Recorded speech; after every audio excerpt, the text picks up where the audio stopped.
We'll see if it starts. Okay. So I guess I should have just finished Bill's story yesterday. I only have like a page left, but usually I read everything else and then I do these later, like these weird readings I'm doing on wherever. And yeah, I'm gonna start with it. So for anyone not paying or just paying attention, I've started to do the big book, and this is for alcoholics. And yeah, I don't know, I just feel like doing it. Done it for a while. I've been, like I said, I'm 13 years sober, and it's been a wild ride. And I tried it without this book and failed a couple times. Got a couple years in white knuckling, but nothing's ever gave me peace as this fucking book. So why wouldn't I give it to somebody else? I mean, that's the whole thing. So anyways, and all I'm doing is reading. I'm not going to fucking have a book study and shit. So I'm reading. You should get the book. And if you're interested in knowing what to do next, you can always hit me up, but whatever. One person talking to another, it does some crazy shit. So anyways, page 15. My wife and I abandon ourselves with enthusiasm to the idea of helping other alcoholics to a solution of their problems. It was fortunate for my old business associates remained skeptical for a year and a half, during which I found little work. I was not too well at the time and was plagued by waves of self-pity and resentment. This sometimes nearly drove me back to drink, but I soon found that when all other measures failed, work with another alcoholic would save the day. Many times I have gone to my old hospital in despair. On talking to a man there, I would be amazingly lifted up and set on my feet. It is a design for living that works in rough going. We commenced to make many fast friends, and fellowship has grown up among us, of which it is a wonderful thing to feel a part. The joy of living we really have, even under pressure and difficulty. I have seen hundreds of families set their feet in the path that really goes somewhere. I've seen the most impossible domestic situations, righted feuds, and bitterness of all sorts wiped out. I have seen men come and go out of asylums and resume a vital place in the lives of their families and communities. Business and professional men have regained their standing. There is scarcely any form of trouble and misery which has not been overcome among us. In one western city and its environs, there are 1,000 of us and our families. We meet frequently so that the newcomer may find the fellowship they seek. At these informal gatherings, one may often see from 50 to 200 persons. We are growing in numbers and power. 2003, AA is composed of over 103,000 groups. An alcoholic in his cups is an unlovely creature. Our struggle with them are variously strenuous, comic, and tragic. One poor chap committed suicide in my home. He could not or would not see our way of life. There is, however, a vast amount of fun about it all. I suppose some would be shocked at our seeming worldliness and levity, but just underneath there is deadly earnestness. Faith has to work 24 hours a day in and through us, or we perish. Most of us feel we need to look no further for utopia. We have it with us right here and now. Each day, my friend's simple talk in our kitchen multiplies itself in a widening circle of peace on earth and goodwill. Two men, Bill W., co-founder of AA, died January 24th, 1971. And I know I think I got a Chet. Hello, sir. I'm reading, brother. This one, you're going to like, this is kind of serious, Cug. It's about as serious as I'll ever be, man. And, but definitely, you could stick around. You're more than welcome to stick around, but I don't know if I'll check the chat because it'll break me out, you know? And like I was going to say, this is for alcoholics. I'm an alcoholic. I'm a fucking raging one. Recovered 13 years, but You put one fucking drink in me and everything that I have is gone. Gone. I'll piss it away. So yeah, and you don't have to be like an alcoholic to listen, but you may not fucking understand what's going on. And that's that. You know, it's okay. It's not for everybody. It's a fucking crazy path that some people go. It's interesting. But like I said, I'm not talking about all that. I'm just reading the book because I don't know who needs to hear it. Maybe there's some asshole out there right now just sitting there fucking miserable in his fucking pity or in his, what do you call that, his emotions, and he doesn't fucking know what to do. And maybe he'll fucking come on Twitter to yell at some fucking Globy or Trump or Biden or some other asshole and stumble into something bigger than themselves. You never know. Anyway, chapter 2, there is a solution. We of Alcoholics Anonymous know thousands of men. Like I said, I do not represent anybody. I am me, and I'm an alcoholic, and this is what this book and working with a sponsor earnestly did it. Doesn't matter what you think about God. I don't give a fuck, and neither does this program. You might just want to listen and see what you can get from it. We of Alcoholics Anonymous know thousands of men and women who were once just as hopeless as Bill. Nearly all have recovered. They have solved the drinking problem. We are average Americans, all sections of this country, and many of its occupations are represented, as well as many political, economic, social, and religious backgrounds. We are people who normally would not mix, but there exists among us a fellowship, a friendliness, and an understanding which is indescribably wonderful. We are like the passengers of a great liner the moment after rescue from shipwreck, when camaraderie, joyousness, and democracy pervade the vessel from steerage to captain's table. Unlike the feelings of the ship's passengers, however, our joy and escape from disaster does not subside as we go our individual ways.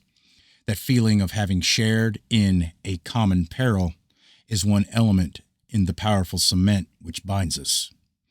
But that in itself would never have held us together as we are now joined. The tremendous fact for every one of us is that we have discovered a common solution. We have a way out on which we can absolutely agree, and upon which we can join in brotherly and harmonious action. This is the great news this book carries to those who suffer from alcoholism. An illness of this sort, and we have come to believe an illness involves those about us in a way no other human sickness can.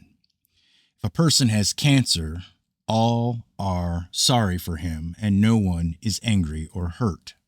But not so with the alcoholic illness. For with it there goes annihilation of all the things worthwhile in life. It engulfs all whose lives touch the sufferers. It brings misunderstanding, fierce resentment, financial insecurity, disgusted friends and employers, warped lives of blameless children, sad wives and parents. Anyone can increase the list. We hope this volume will inform and comfort those who are or who may be affected. There are many. Highly competent psychiatrists who have dealt with us have found it sometimes impossible to persuade an alcoholic to discuss his situation without reserve. Strangely enough, wives, parents, and intimate friends usually find us even more unapproachable than do the psychiatrist and the doctor. But the ex-problem drinker who has found his solution, who is properly armed with facts about himself, can generally win the entire confidence of another alcoholic in a few hours. Until such an understanding is reached, little or nothing can be accomplished.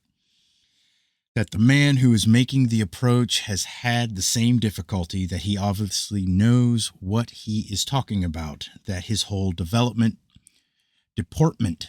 shouts at the new prospect that he is a man with a real answer, that he has no attitude of holier than thou, nothing whatever except the sincere desire to be helpful, that there are no fees to pay, no axes to grind, no people to please, no lectures to be endured. These are the conditions we have found most effective. After such an approach, many take up their beds and walk again. None of us makes a sole vocation of this work, nor do we think its effectiveness would be increased if we did. We feel that elimination of our drinking is but a beginning. A much more important demonstration of our principles lies before us in our respective homes, occupations, and affairs. All of us spend much of our spare time in the sort of effort which we are going to describe.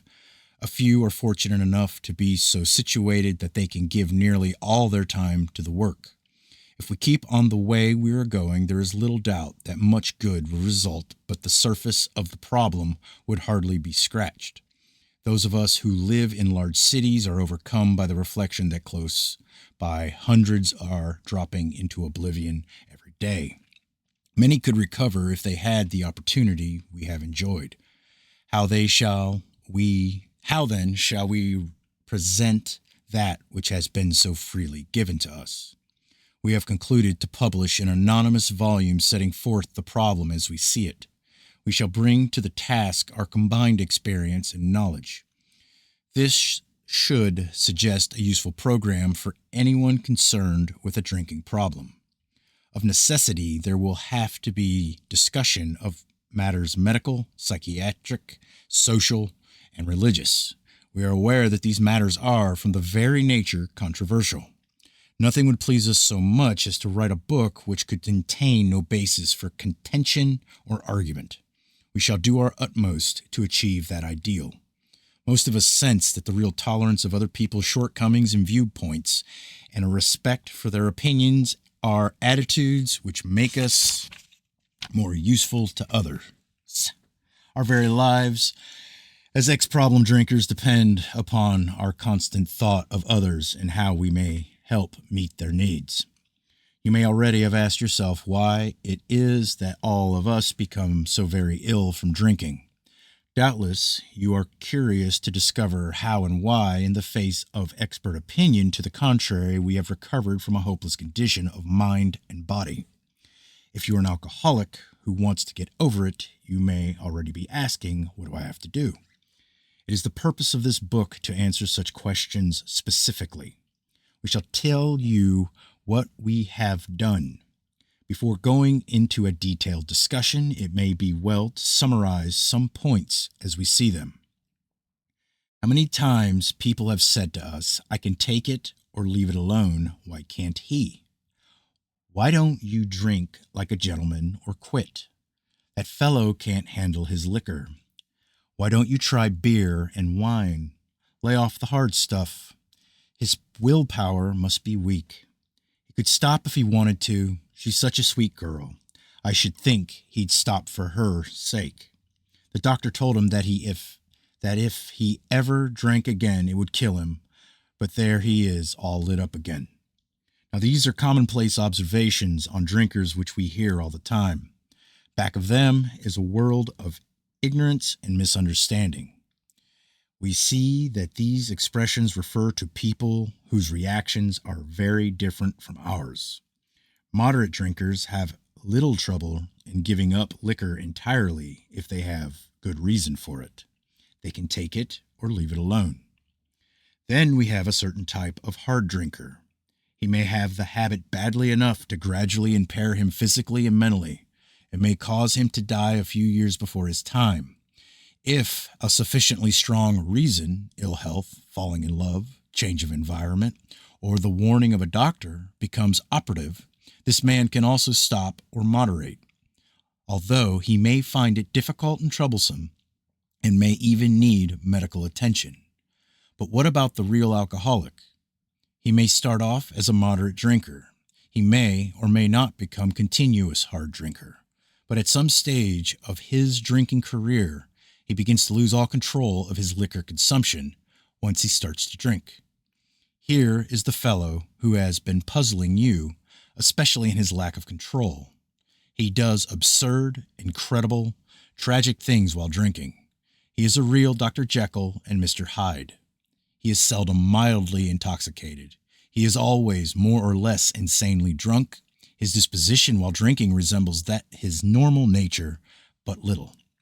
He may be one of the finest fellows in the world, Yet let him drink for a day, and he frequently becomes disgustingly and even dangerously antisocial. He has a positive genius for getting tight at exactly the wrong moment, particularly when some important decision must be made or engagement kept. He is often perfectly sensible and well balanced concerning everything except liquor, but in that respect he is incredibly dishonest and selfish. He often possesses special abilities, skills, and aptitudes, and has a promising career ahead of him. He uses his gifts to build up a bright outlook for his family and himself, and then pulls the structure down on his head by a senseless series of sprees. He is the fellow who goes to bed so intoxicated he ought to sleep the clock around. Yet early next morning he searches madly for the bottle he misplaced that night before. If he can afford it, he may have liquor concealed all over his house, to be certain no one gets his entire supply away from him to throw down the waste pipe. As matters grow worse, he begins to use a combination of high-powered sedative and liquor to quiet his nerves so he can go to work. Then comes the day when he simply cannot make it and gets drunk all over again. Perhaps he goes to a doctor who gives him morphine or some sedative with which to taper off. Then he begins to appear at hospitals and sanitariums. This is by no means a comprehensive picture of the true alcoholic, as our behavior patterns vary, but this description should identify him roughly. I'm just reading this book. I could stop at every fucking sentence and talk, just so you're aware. This book spoke to me. It took years to see it all. That's all I'm saying. That's why I'm just fucking reading it. There's a lot to it, and you need people. You got plenty of people. There's a lot of people in this world that have been exactly where you were sitting. Fuck it. Can't be a pussy your whole life. So they talk about, nice people and all that, and I am, but you got to earn that. So this is all an entirely different medium than one-on-one with someone. I'm sitting here staring at a fucking screen, reading a book to the ether. Different ways of transmissions. Different things to grasp, different avenues. Why does he behave like this? If hundreds of experiences have shown him that one drink means any other debacle with all its attendant suffering and humiliation, why is it he takes that one drink? Why can't he stay on the water wagon? What has become of the common sense and willpower that he still sometimes displays with respect to other matters? Perhaps there never will be a full answer to these questions. Opinions vary considerably as to why the alcoholic reacts differently from normal people. Why are not sure why. We are not. Why is it? My eyeballs are getting old, people. My eyeballs are getting old. We are not sure why. Once a certain point is reached, little can be done for him. We cannot answer the riddle. We know that while the alcoholic keeps away from drink, as he may do for months or years, he reacts much like other men. We are equally positive that once he takes any alcohol, whatever, into his system, something happens both in the bodily and mental sense, which makes it virtually impossible for him to stop. The experience of any alcoholic will abundantly confirm this. These observations would be academic and pointless if our friend never took the first drink, thereby setting the terrible cycle in motion. Therefore, the main problem of the alcoholic centers in his mind rather than in his body. If you ask him why he started on the last bender, the chances are he will offer you any of one of 100 alibis. Sometimes these excuses have a certain plausibility, but none of them really make sense in the light of the havoc an alcoholic's drinking bout creates. They sound like the philosophy of the man who, having a headache, beats himself on the head with a hammer so that he can't feel the ache. If you draw this fallacious reasoning to the attention of an alcoholic, he will laugh it off or become irritated and refuse to talk. Once in a while, he may tell the truth, and the truth, strange to say, is usually that he has no more idea why he took that first drink than you have. Some drinkers have excuses with which they are satisfied part of the time, but in their hearts they really do not know why they do it. Once this malady has a real hold, they are baffled. They are a baffled lot. There is the obsession that somehow, someday, they will beat the game, but they often suspect they are down for the count. How true this is, few realize. In a vague way, their families and friends sense that these drinkers are abnormal, but everybody hopefully awaits the day when the sufferer will rouse himself from the lethargy and assert his power of will. The tragic truth is that if the man be a real alcoholic, the happy day may not arrive. He has lost control. At a certain point in the drinking of every alcoholic, he passes into a state where the most powerful desire to stop drinking is of absolutely no avail. This tragic situation has already arrived in practically every case long before it is suspected. The fact is that most alcoholics, for reasons yet obscure, have lost the power of choice in drink. Our so-called willpower becomes practically non-existent. We are unable at certain times to bring into our consciousness with sufficient force the memory of the suffering and humiliation of even a week or a month ago. We are without defense against the first drink. The almost certain consequences that following taking even a glass of beer do not crowd into the mind to deter us. If these thoughts occur, they are hazy and readily supplanted with the old threadbare idea that this time we shall handle ourselves like other people. There is a complete failure of the kind of defense that keeps one from putting his hand on a hot stove. The alcoholic may say to himself in the most casual way, "It won't burn me this time. Here's how." Or perhaps he doesn't think at all. How often have some of us begun to drink in this nonchalant way, and after the third or fourth, pounded on the bar and said to ourselves, "For God's sake, how did I ever get started again?" Only to have that thought supplanted by, "Well, I'll stop with the sixth drink," or "What's the use anyhow?" When this sort of thinking is fully established in an individual with alcoholic tendencies, he has probably placed himself beyond human aid, and unless locked up may die or go permanently insane. These stark and ugly facts have been confirmed by legions of alcoholics throughout history. But for the grace of God, there would have been thousands more convincing demonstrations. So many want to stop but cannot. There is a solution. Almost none of us liked the self-searching, the leveling of our pride, the confession of shortcomings, which the process requires for its successful consummation. But we saw that it really worked in others, and we had come to believe in the hopelessness and futility of life as we had been living it.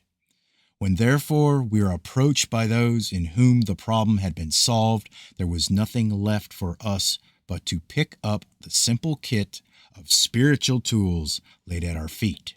We have found much of heaven, and we have been rocketed into a fourth dimension of existence of which we had not even dreamed. The great fact is just this, and nothing less, that we have had a deep and effective spiritual experiences which have revolutionized our whole attitude towards life, towards our fellows, and towards God's universe. The central fact of our lives today. Wait.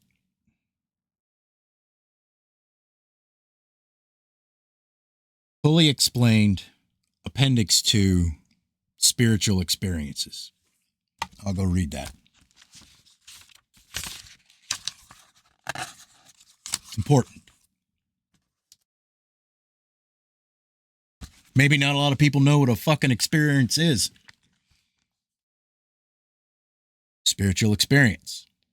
The terms spiritual experience and spiritual awakening are used many times in this book, which upon careful reading shows that the personality change sufficient to bring about recovery from alcoholism has manifested itself among us in many different forms. Yet it is true that our first printing gave many readers the impression that these personality changes or religious experiences must be in the nature of sudden and spectacular upheavals. Happily for everyone, this conclusion is erroneous. In the first few chapters, a number of sudden revolutionary changes are described. Though it was not our intention to create such an impression, many alcoholics have nevertheless concluded that in order to recover, they must acquire an immediate and overwhelming God consciousness, followed at once by a vast change in feeling and outlook. Among our rapidly growing membership of thousands of alcoholics, such transformations, though frequent, are by no means the rule. Most of our experiences are what the psychologist William James calls the educational variety, because they develop slowly over a period of time. Quite often, friends of the newcomer are aware of the difference long before he is himself. He finally realizes that he has undergone a profound alteration in his reaction to life, that such a change could hardly have been brought about by himself alone. What often takes place in a few months could seldom have been accomplished by years of self-discipline. With few exceptions, our members find that they have tapped an unsuspected inner resource which they presently identify with their own conception of a power greater than themselves. Most of us think this awareness of a power greater than ourselves is the essence of a spiritual experience. Our more religious members call it God consciousness. Most emphatically, we wish to say that any alcoholic capable of honestly facing his problems in the light of our experience can recover, provided he does not close his mind to all spiritual concepts. He can only be defeated by an attitude of intolerance or belligerent denial. We find that no one need have difficulty with the spirituality of the program. Willingness, honesty, and open-mindedness are the essentials of recovery, but these are indispensable. There is a principle which is a bar against all information, which is proof against all arguments, and which cannot fail to keep a man in everlasting ignorance. That principle is contempt prior to investigation. Herbert Spencer. Now, where was I? Appendix. And effective spiritual experiences which have revolutionized our whole attitude towards life, towards our fellows, and towards God's universe. The central fact of our lives today is the absolute certainty that our Creator has entered into our hearts and lives in a way which is indeed miraculous. He has commenced to accomplish those things for us which we could never do by ourselves. If you are as seriously alcoholic as we were, we believe there is no middle-of-the-road solution. We were in a position where life was becoming impossible, and if we had passed into the region from which there is no return through human aid, we had but two alternatives. One was to go on to the bitter end, blotting out the consciousness of our intolerable situation as best we could, and the other to accept spiritual help. This we did because we honestly wanted to and were willing to make the effort. A certain American businessman had the ability, good sense, and high character. For years he had floundered from one sanitarium to another. He had consulted the best-known American psychiatrist. Then he had gone to Europe, placing himself in the care of a celebrated physician, the psychiatrist Dr. Young, who prescribed for him. Though experience had made him skeptical, he finished his treatment with unusual confidence. His physical and mental condition were usually good. Above all, he believed that he had acquired such profound knowledge of the inner workings of his mind and its hidden springs that relapse was unthinkable. Nevertheless, he was drunk in a short time. More baffling still, he could give himself no satisfactory explanation for his fall. So he returned to this doctor, whom he admired, and asked him point blank why he could not recover. He wished above all things to regain self-control. He seemed quite rational and well balanced with respect to other problems, yet he had no control whatever over alcohol. Why was this? He begged the doctor to tell him the whole truth, and he got it. The doctor's judgment, he was utterly hopeless. He could never regain his position in society, and he would have to place himself under lock and key or hire a bodyguard if he expected to live long. That was a great physician's opinion. But this man still lives and is a free man. He does not need a bodyguard, nor is he confined. He can go anywhere on this earth where other free men go without disaster, provided he remains willing to maintain a certain simple attitude. Some of our alcoholic readers may think they can do without spiritual help. Let us tell you the rest of the conversation our friend had with his doctor. The doctor said, "You have the mind of a chronic alcoholic. I have never seen one single case recover where that state of mind existed to the extent that it does in you." Our friend felt as though the gates of hell had closed on him with a clang. He said to the doctor, "Is there no exception?" "Yes," the doctor replied, "there is. Exceptions to cases such as yours have been occurring since early times. Here and there, once in a while, alcoholics have had what are called vital spiritual experiences. To me, these occurrences are phenomena. They appear to be in the nature of huge emotional displacements and rearrangements. Ideas, emotions, and attitudes which were once the guiding forces of the lives of these men are suddenly cast to one side, and a completely new set of conceptions and motives begin to dominate them. In fact, I have been trying to produce some such emotional rearrangement within you. With many individuals, the methods which I employed are successful, but I have never been successful with an alcoholic of your description. There's an appendix. Really important appendixes. The last one was an appendix. That was a spiritual experience. Dr. Young was talking about spiritual experiences. Probably being my best thing to read this appendix to. You motherfuckers are lucky.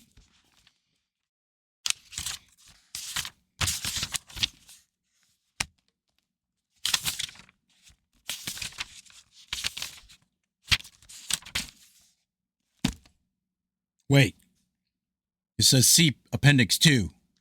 I already read that. Never mind.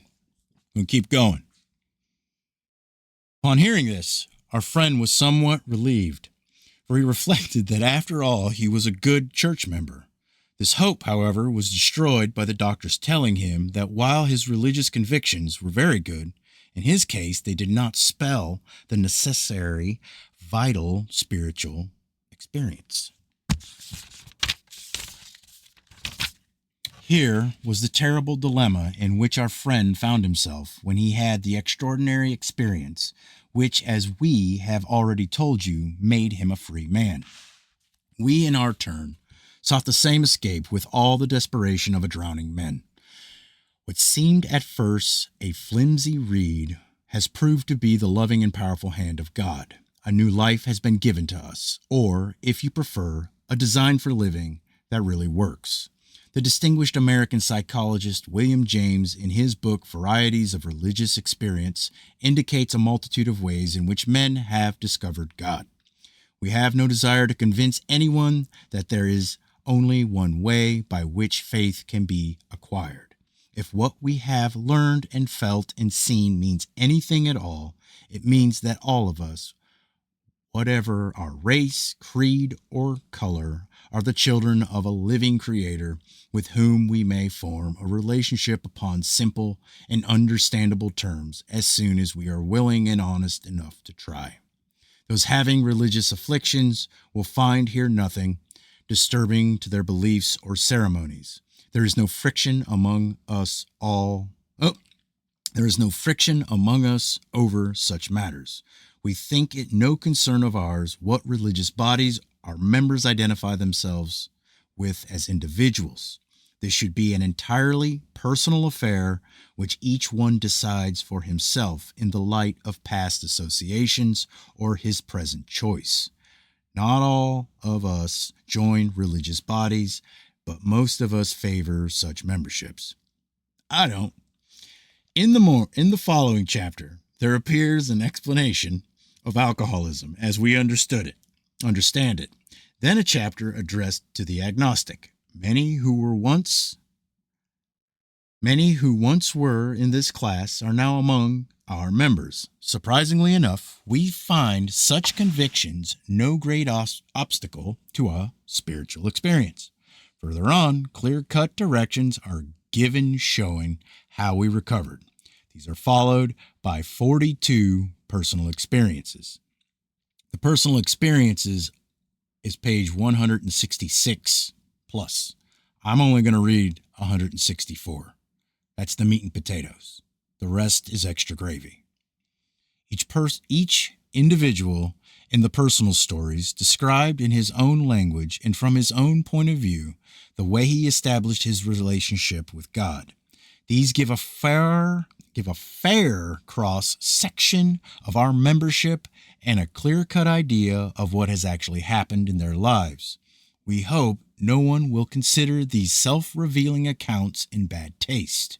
Our hope is that many alcoholic men and women desperately in need will see these pages, and we believe that it is only by fully disclosing ourselves and our problems that they will be persuaded to say, "Yes, I am one of them too.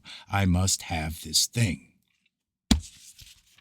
That is the end of chapter 2. More about alcoholism will be tomorrow.